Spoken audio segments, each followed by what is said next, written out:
So right off the bat, I'm going to need to explain a few things. Number one, the title isn't clickbait. It's a reference to a famous trilogy of articles written for The Guardian in 1991 by Jean Baudrillard, subsequently published together under the title The Gulf War Did Not Take Place. We're obviously going to get into it. Number two, I'm going to clarify my position on Israel and Palestine up front, along with who this video is for and for whom it isn't. I am both Jewish and deeply against Zionism. That's the perspective I'm coming from and from which I'm going to speak, which means that if you're down for Palestinian liberation, that's great, stick around. If you unequivocally support Israel, I have no faith that you'll get anything out of this video, so just, move along. Or, drop a hate comment if you want, it's good for the algorithm. If, however, you recognize that words completely fail the horror currently unfolding in Gaza, but you're having a hard time calling yourself an anti-Zionist or speaking full-throatedly against Israel, not just Netanyahu and his administration, I really want to direct you to the description, where I'll be linking some stuff I think you might be interested in if you want to know where some of us anti-Zionist Jews are coming from. Our people come from Israel. We lived in a beautiful peace with Palestinian people for hundreds of years. How can you say that? You're not a Jew! You're not a Jew! How dare you! Above all, I recommend a life-changing essay by Leon Rosselson called That Precious Strand of Jewishness That Challenges Authority. Then, come on back and watch the video. Okay, let's start with the painfully obvious. Something is taking place in Palestine, namely a genocide. The human cruelty that Israel has displayed is so vast. It's total and shattering. And it's caused a crisis of ideology for lots of people, notably many of us Jews from older generations. How are you right like this? It's the internal contradiction that Israel was supposedly established to uplift and protect the Jewish people, and have literally done the opposite at every single turn. Hail Trump! Hail our people! President Trump, thank you for today's historic decision To officially recognize. Jerusalem as Israel's capital. The Jewish people and the Jewish state I love Elon Musk. will be forever grateful. Do we love him? I love him. Israel was supposed to stand as the negation of the Shoah, the antithesis of the Holocaust, and yet was founded on ethnic cleansing and is currently committing atrocities that specifically echo that history. I mean, what historical precedent am I supposed to be reminded of when the IDF rounds up civilians, strips them naked in a public square, and hauls them off to an undisclosed location on the backs of trucks? What era of history am I supposed to recall as a Jew when I hear of the manufactured hunger, the thirst, the mass graves, the desecration of cemeteries, and the jubilant ghettoization and slaughter of children? Roughly 90% of the people who've been killed in Gaza have been civilians. That's intentional on Israel's part, unless you want to suggest that the IDF is like 90% ineffective at shooting military targets. They must need to tweak their AI tracking software they use for drone strikes. Or perhaps the fault lies with Hamas using human shields, in which case everybody knows that whenever there's a human shield, you just gotta shoot through them. Point is, something is taking place, just not a war. And I don't just mean that in the sense that a genocide is a war.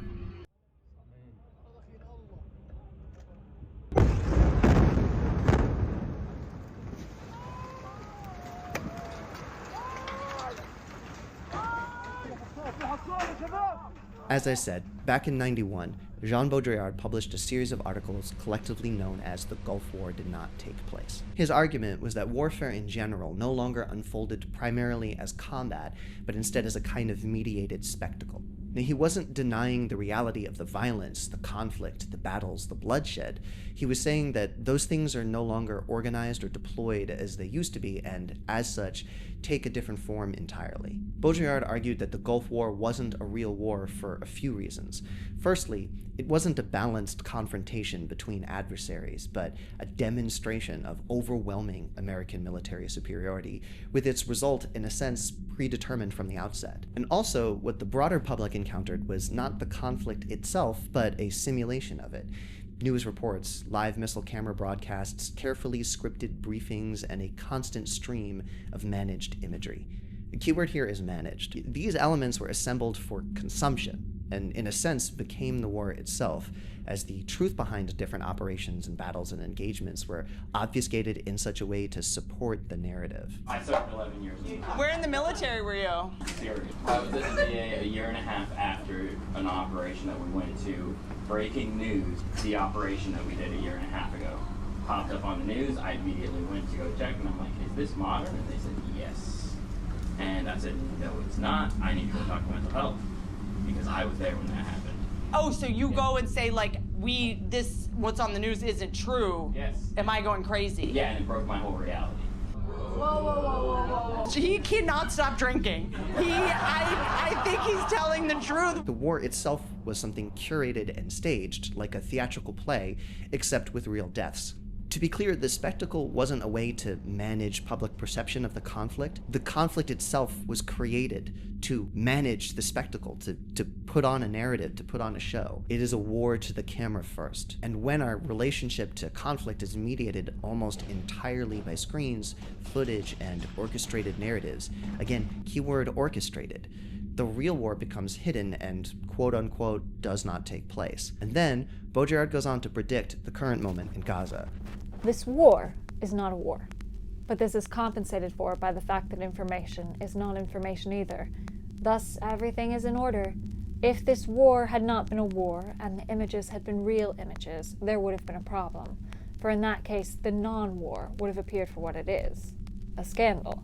Similarly, if the war had been a real war and the information had not been information, this non-information would have appeared for what it is, a scandal.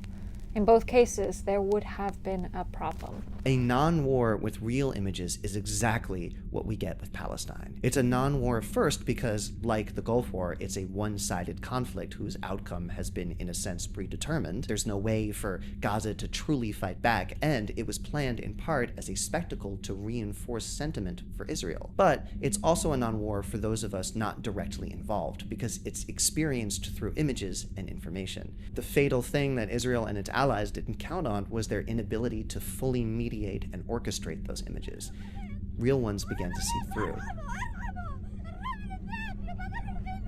The last time that happened in American history was Vietnam, and that didn't turn out too great for the State Department. If only Gazans didn't have phones. Of course, what Palestinians experience by contrast to the rest of us is a very real, deadly event, but with false information. You know, go south, you'll be safe. Never mind, you got bombed. There'll be aid here, actually just bullets. Like Baudrillard said, in both scenarios, it reveals a scandal, and, that's a problem for Israel. It means that for all their military might, Israel loses the war of images, the war for the camera.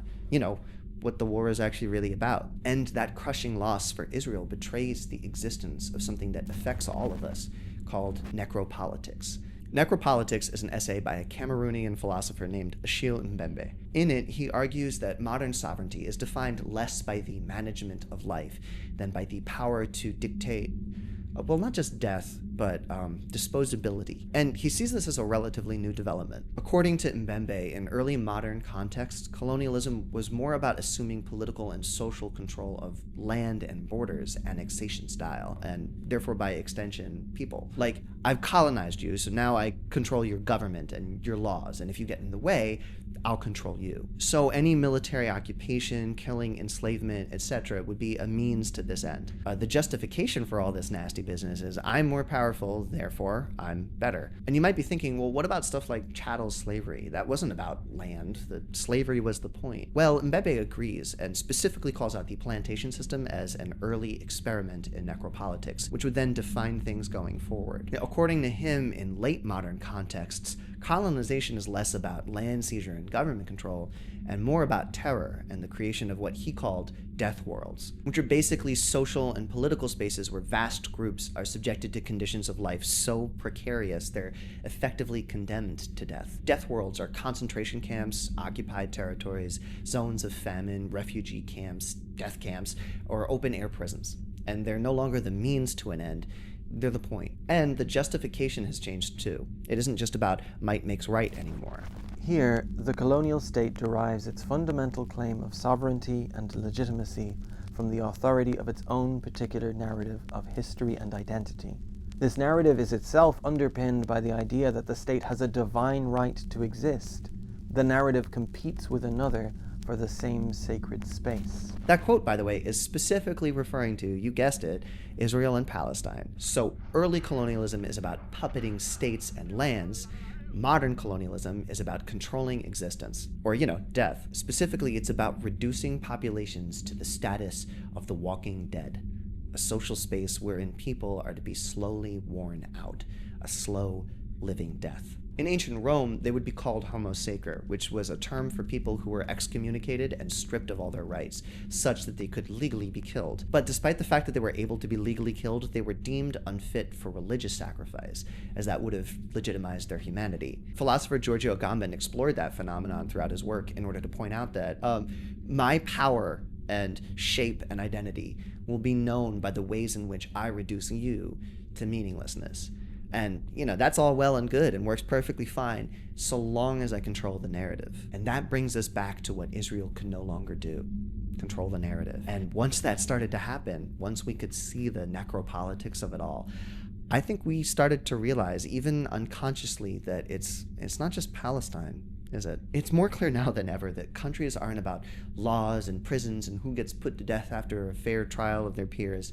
It's about who gets to be subjected to wasting away. It's the reason why we don't have a right to healthcare. It's why women don't have reproductive rights. It's why the police can murder you for sneezing in their general direction. It's why so many black communities are beset with death. It's why at this point school shootings have become a ritual and no one is paid enough. There's this tragically commonplace deflection when talking about the atrocities in Palestine, which is to point out that there are indeed other human rights abuses being committed in the world right now. Yet Palestine is receiving most of the attention, especially from, the West, right? The implication, of course, is that we're all anti-Semites, so you should just shut up already. And it's a stupid non-argument because what's happening in Palestine is being directly funded and enabled by Western governments, particularly the United States. Our taxes are funding a genocide, and we find that appropriately horrific. Of course, this is getting extra attention. But I do think it goes even deeper than that. Beyond taxes, there's this realization that what's happening in Gaza isn't new, and that our country has done this before,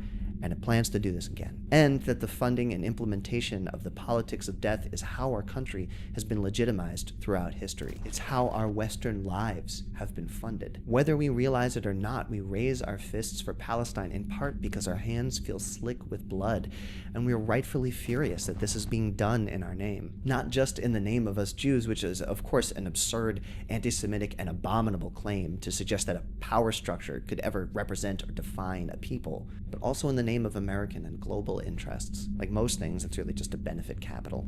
Y Gaza es simplemente un experimento de los mega ricos, tratando de demostrarle a todos los pueblos del mundo cómo se le responde a una rebeldía de la humanidad. Piensan bombardearnos a todos. Los que estamos al menos en el sur, pero terminarán como en el Guernica, bombardeándose a sí mismos con armas extranjeras. Y esa perspectiva de barbarie obviamente mata el multilateralismo para que se encuentren las naciones. Mata la idea de una democracia global, mata toda la institucionalidad internacional. Y la historia ha sido así entre nuestros pueblos. Historias de rebeliones y de barbaries, y sobrevivimos.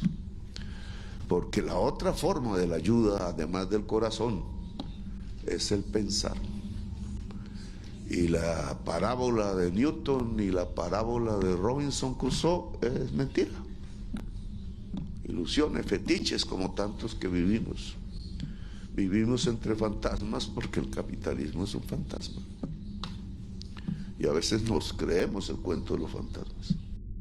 Look, I wanted to make this essay to talk about why I think Palestine strikes such a chord, outside of the obvious empathy for other people suffering. For those of us watching from afar, from America and Britain especially, I think it makes us feel a weird mixture of guilt and identification. We know what we're looking at is how the sausage gets made, and we also know there's a thin line between us and the state of rightlessness that Palestinians endure. And it makes us all feel really fucking uncomfortable. The Zionists, the anti-Zionists, everyone. I think we're all coping with that on some level. And I really think that if we can more clearly see that that's the case, that that's what's kind of going on, the more obvious it will be that there is no apology for what's happening, and the more effective we can be in stopping it. You know, recently there was that interview with Richie Torres on Adam Friedland's podcast that went viral. And there's something about the way that it got clipped and the way that it's being talked about by commentators, even the ones that I agree with, it just doesn't quite do it justice. If you watch the whole interview, it's not as neat and clean as all that.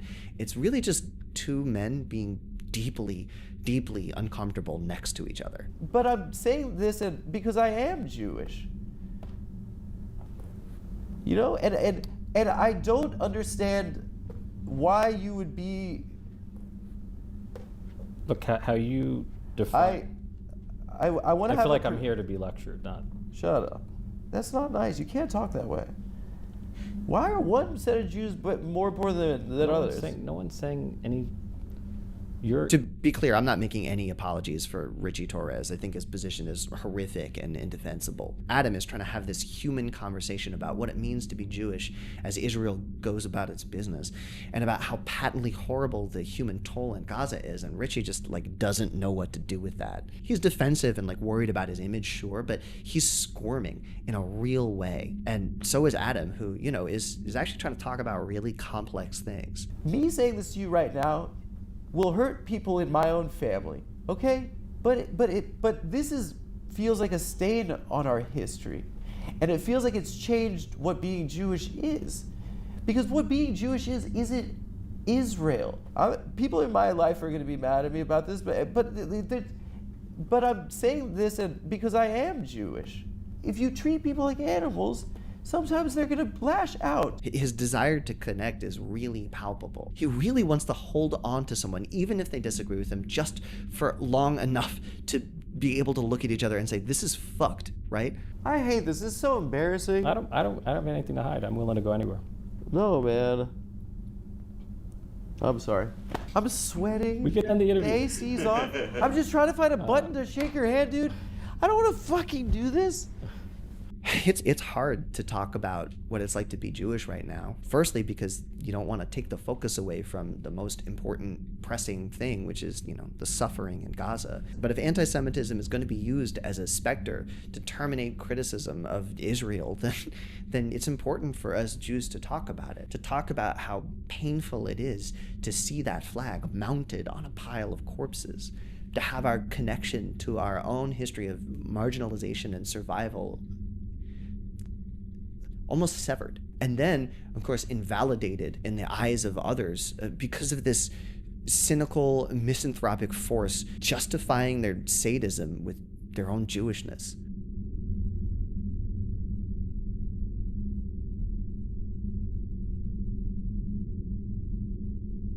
People like Richie Torres just don't know what to do in the face of that. So, he just goes full-throated pro-Israel and puts it out of his mind, the yuckiness. How many civilians have been killed in this war? The war is a tragedy, but 90% of them have been. But 90% of them have been civilians. And Adam Friedland doesn't know what to do in the face of that, because it's how do you hold on to something? You gotta listen, man. You gotta be like a human being about this. And I don't know what to do in the face of that, because, yeah, dude, yeah, Adam. Mood.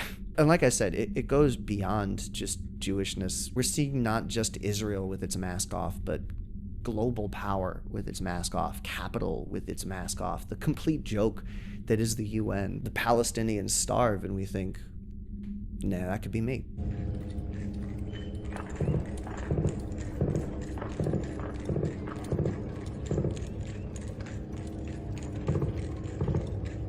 Okay, well, I just want to leave you with a few things.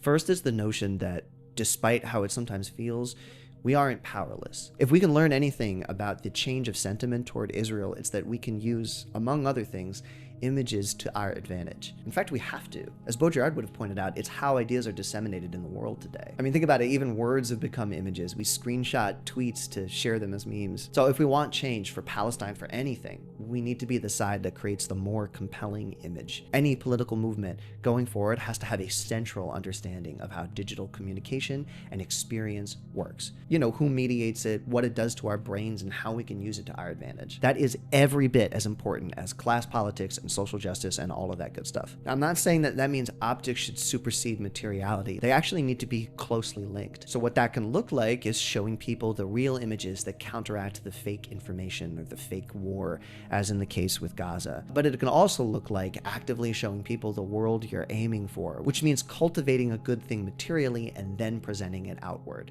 You know, do the thing, then market the thing, then do the thing, then market the thing, and have joy about it too, right? It needs to look attractive. It needs to be a better thing. It's not just all grim and misery, right? Don't talk about how joy is an act of resistance and how self-healing is radical and let's all hold space. No, dude, whatever. Just have joy and the rest will follow. I know it's ironic coming from me, but please don't over-intellectualize everything, especially joy. Anyway, I'm cautiously optimistic about this new wave of Soc Dem politicians doing their thing because I think they actually embody what I'm talking about here. And, you know, that's coming from a guy who is very substantially further left than like any given social democrat. But if you want to go further left than that and be extra radical and have it work, at least Jack Zoran style, you know, take notes from Kat Abou-Ghazaleh. Say what you want about the limits of electoral politics, but you know, she's actually doing mutual aid in her community, which is like more anarchist than most of us anarchists, you know? The second thing I want to leave you with are words from the author of Necropolitics, Shilin Bebe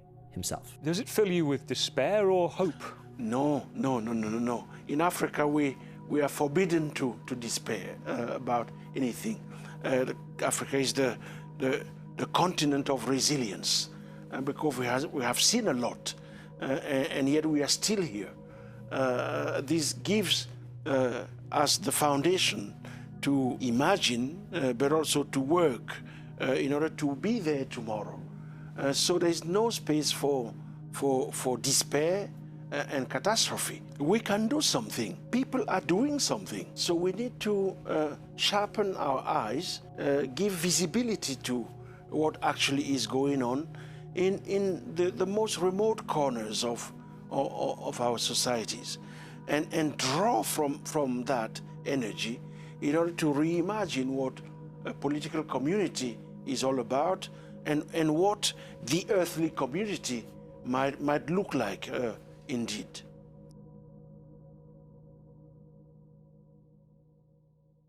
Okay, so that's the video, but before you go anywhere, if you want to have a positive impact on what's happening in Gaza right now, I want to point you toward the Samir Project. It's a great place to donate your money. It is a Palestinian-led organization that provides food, community kitchens, clean water, shelter, clothes for displaced families in Gaza. You can find a link in the description. And then when you're done with that, if you have any extra shekels to spare, you can consider becoming a patron. This video is probably going to get demonetized, right? And being a patron is a great way to support me, to keep the channel going, and to free creators generally from some of the nasty incentive structures of YouTube. Finally, if you want to learn more about what you can do just as a regular person in the world and the limitations of whatever's going on here, you can check out my video right here. And other than that, thank you to my patrons, and I'll see you guys next time, hopefully in not such a depressing form.